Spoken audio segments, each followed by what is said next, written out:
them? How many people even have a means to have a home? These are many questions of human rights. And we don't really see that in the world as it is right now. If you go to the Middle East, we see that the war is ongoing. A lot of people have been forced to leave their homes. And if you come down to Africa, we have a whole lot of ups and downs when it comes to housing. It's either the housing is so expensive, it's either the housing is not adequate enough for people to live in. We see a whole lot of that in our society, and that is what we'll be trashing on the show today. But there's a shocking statistics here that says over 122 people are displaced, with more than 60% seeking refuge in cities. Just imagine, just look at that. That's one of the challenges we are having, especially in this part of the world. Exactly. So we'll be looking on that. We'll be looking at that today on the show. And trust me, we're going to be having so much insight. And it's okay. What do you feel about this housing of a thing? Because, I've been a victim, and I'm still exactly. Yes, you are still a victim. Because when you want to get a proper home for yourself, is either it's so expensive, or it's either it's not even up to your standard, or is either the agents or the landlords just feel you should be able to pay. Coming back to that agent and issue realtors, and realtors, I think that's one of the major challenge we have, especially in this part of the world. That's because where the agency fee comes in. Come on, the caution fees. All manner of fees will be coming, and you're like, how much is the house? There's a friend of mine that said, maybe I should just go and buy the land. Exactly. I want to stay there and start building, It's a whole lot of talking about today. And our topic today, as much as it's World Habitat Day, our topic today is the dignity of shelter. So what is even dignity of shelter? I'll be talking about that on the show, because if I begin to speak the show But, we're going to be going into that, the dignity of shelter, what it really means and how it should be operated in any society. But before that, we have a feature, and the feature is on architectural design. Enjoy. Architecture, in simple terms, is the art and science of designing and constructing buildings. It is also the process of planning, designing, and constructing buildings or other structures. It is no doubt that design is an important part of architecture, as it is the concept that focuses on the components or elements of a structure. An architect is generally the one in charge of architectural designs. They work with the space and elements to create a coherent and functional structure.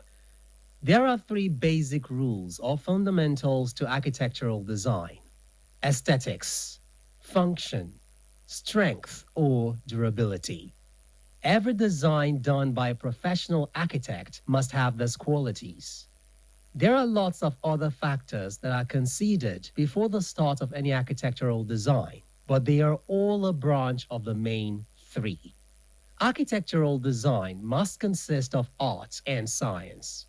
The art, maintaining its natural definition, is the creative part of architectural design, implying that architectural design entails the arrangement and coordination of shapes, color, form, texture, and other forms of art, with the sole aim of creating an aesthetic scenery. The science, on the other hand, entails the systematic principles developed after so many studies.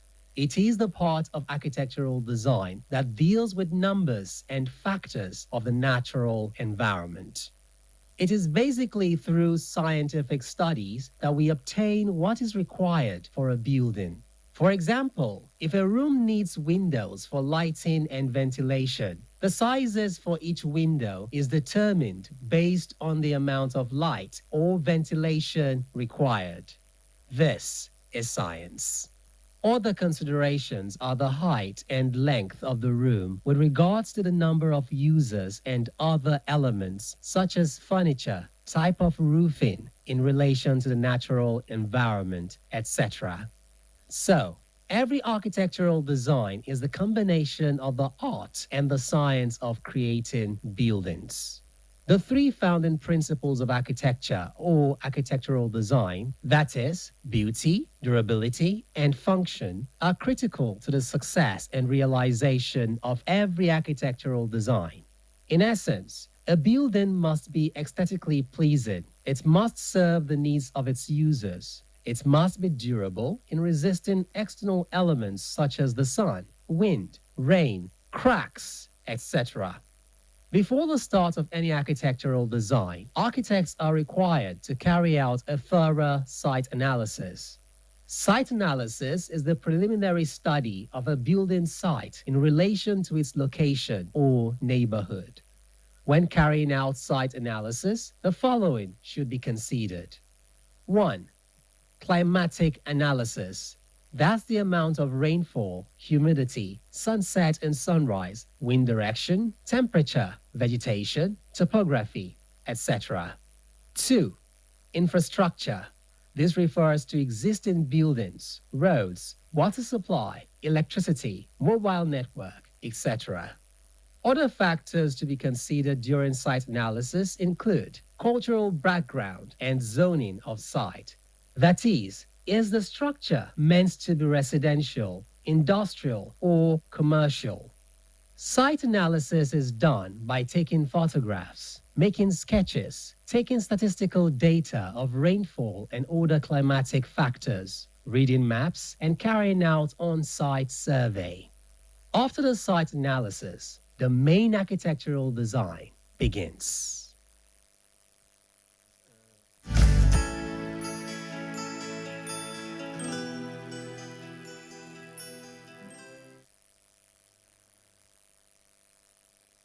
All right, you're welcome back. This is still the mid-morning show on BCOS television for your state, Nigeria.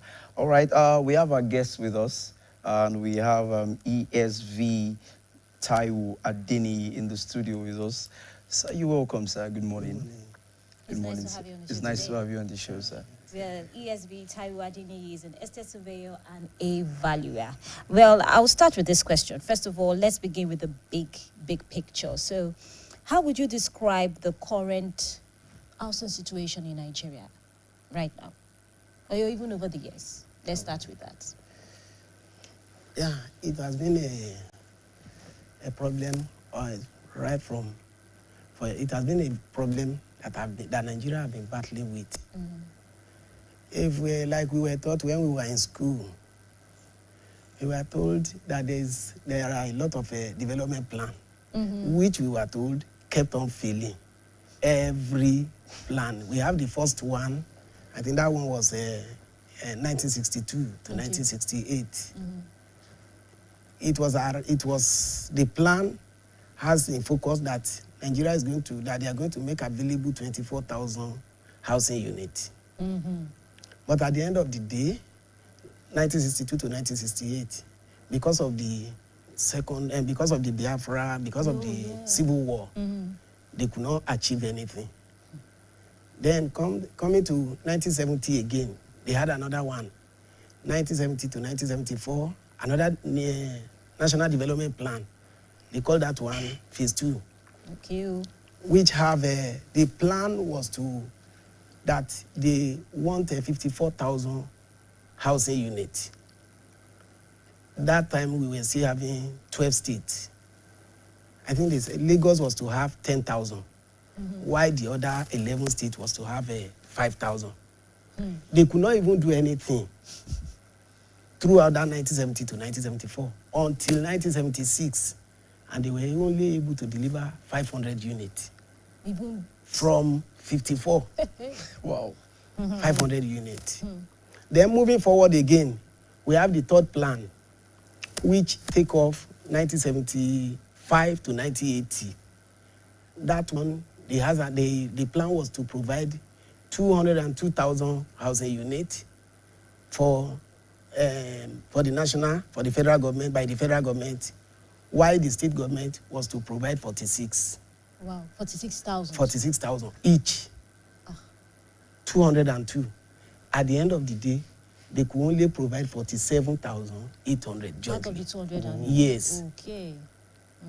Then, moving forward, we have another National Development Plan, Phase 4, which brought in 1991, and that was when all this, that one, the policy said that every Nigerian should have access to decent and affordable housing accommodation.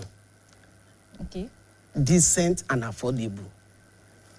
Nothing was done until we come to 1990, I think 95, which birthed Federal Mortgage Bank and all, which back.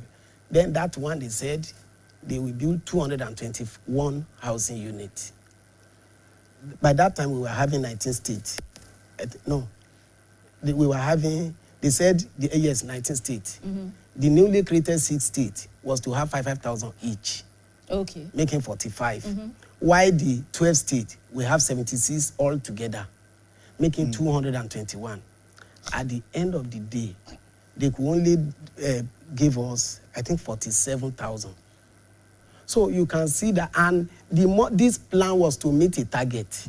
But what actually caused this, the government not meeting the target? And so many factors. Number one, you know, government will always have a policy, but how effective this policy work? Look at that one. They have a plan, 70 to 74. They could not even do anything until after 2 years later. And they could only provide 500 housing. But what about your state, Ibadan, where we are now? Yes, the Oyo State is also, the government is trying, but not to be compared to what we are having, what is expected. Okay.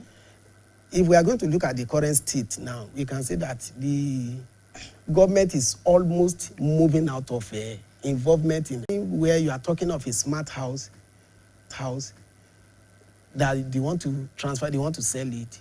The city estate, I mean, the one at Erumu, there's one they are building. I think they said 250,000 housing units still under construction. So you can see that the housing deficit has been a peculiar problem all along. All along, yes. Wow. Okay, so let's talk about dignity of shelter now. Yeah. What does dignity of shelter, what does it really mean, you know, in social terms and in humanitarian terms? When we are talking of dignity, we are talking of integrity. We are talking of integrity. When you are talking of dignity of shelter, we are talking about how important, or let me even say compulsory, it is to human life. Because after food, I think shelter and is the next. Then you talk of clothing. These three things, they are basic needs. Basic need of human being. So it must be protected. It must be. It is a must that everybody should have access to it. But in our society now, can we say because there's poverty, lack of plan with the government, or even urban migration? Now, people leaving the rural areas now coming into the urban areas. Could that be the reason why there's this deficit of such when it comes to shelter? Yes, so exactly. How connected are they? Yes, exactly. It's just as a result of migration. I think we will still get there when we are talking of solution. One of the methods that government, let me see, which this Oyo State government is doing, that is making it a little bit, the burden coming down a little bit lower, is that this government is providing infrastructure. The migration, the rate of migration from rural to urban center will have been reduced if there is enough infrastructure in the rural area as well. It's like the focus seems to be in the urban areas. Yes. So people move from the rural areas just to seek that same comfort in the urban areas. Yes. But if that same comfort that is being provided in the urban area, let me say even half of it is provided in the rural, people might not migrate. There may not be any reason for migration. For example, if I know that, okay, let me cite an example. Some years back, I have a client I have somebody who introduced a plot of land, even with a BQ, at Olorunda to me. And he said, and the woman said she was in need of money. And she said, any amount I have, I should just give it to her. That she wanted to give that land to me. But I now look at it, my office is at Iwo Road. If I am going to Olorunda, it's as good as if I'm traveling. And the nature of my job require, you can be called anytime for a meeting, you can be called to come and meet a client. So I need somewhere so close to my working place because of how to the accessibility to get there. So I look at that place and I say, no, I can't live here.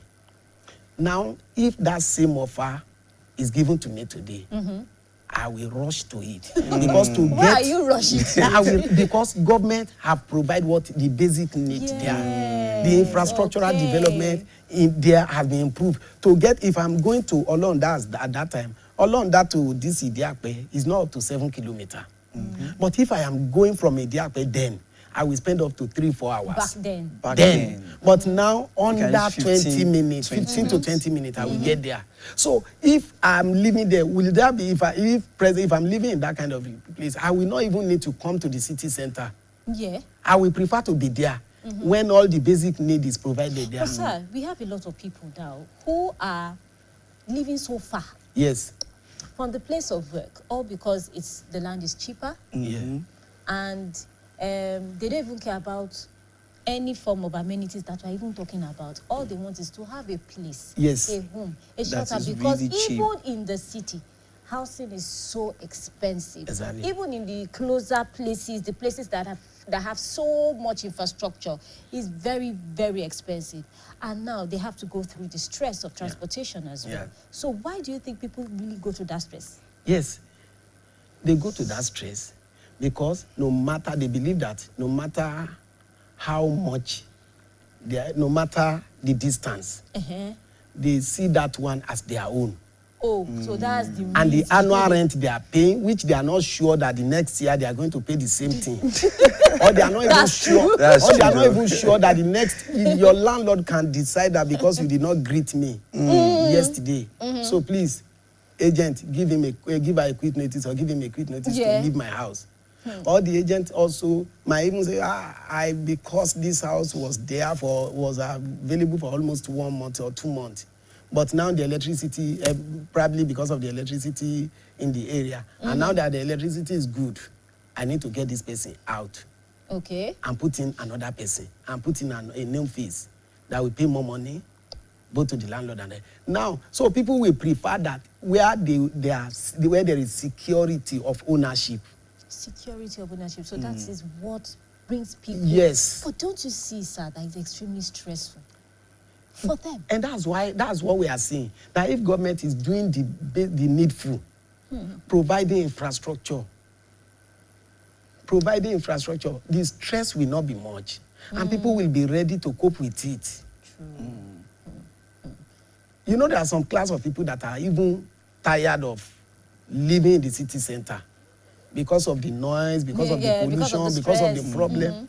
So if government is doing the needful, so if government is not even directly involved in delivering housing, building accommodation for people, let them provide the basic need.